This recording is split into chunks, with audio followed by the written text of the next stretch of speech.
Hey everybody, this is Mr. Bauer, and we will be talking about the Middle Ages today.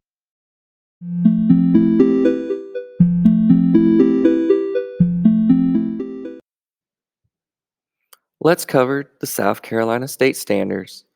The indicator: explain the impact of global exchanges among world civilizations. The objectives: students should be able to explain how monarchs gained power over the nobles and the church, as well as new traditions that developed.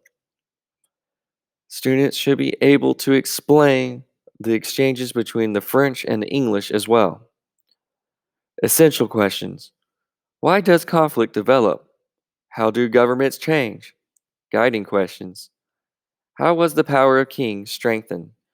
And also, limit in the medieval Europe.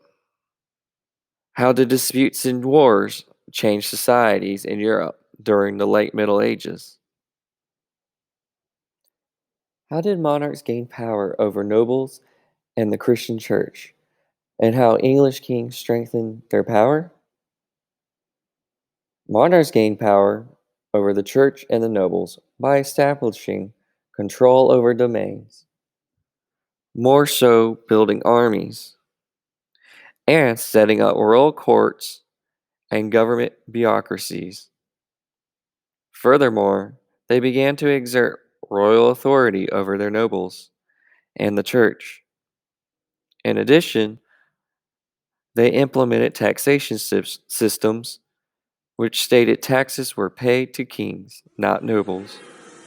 They also acquired land, giving rights to town people, which subsequently gained their loyalty, approved taxing laws, and centralized governments.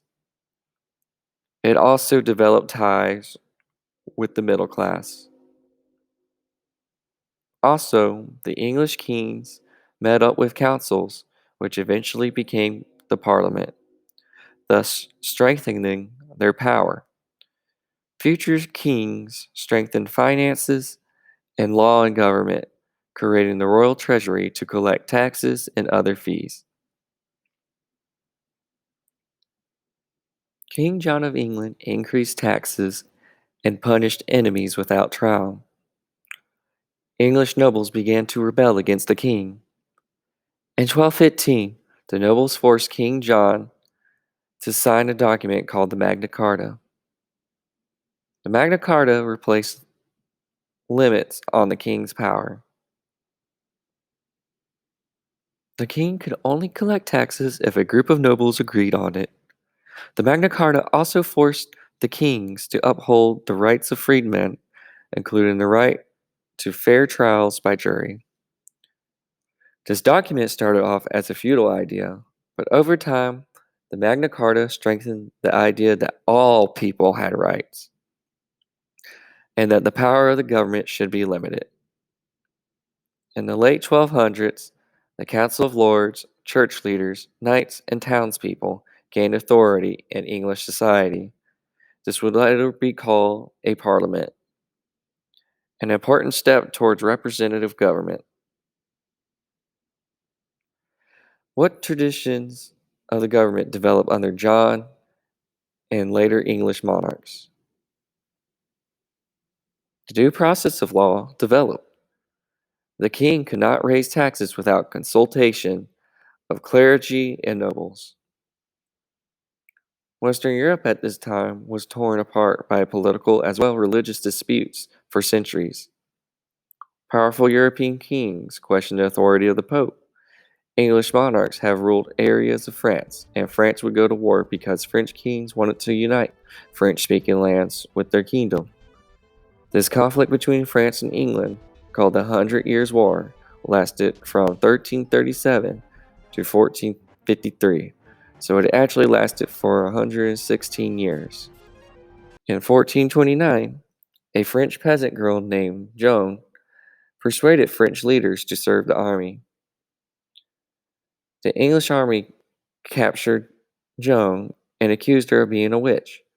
Joan was burned at the stake for heresy by the English. However, she would later be known as Joan of Arc and become a French national hero and be considered as a Catholic saint. How did strong monarchs succeed in unifying France?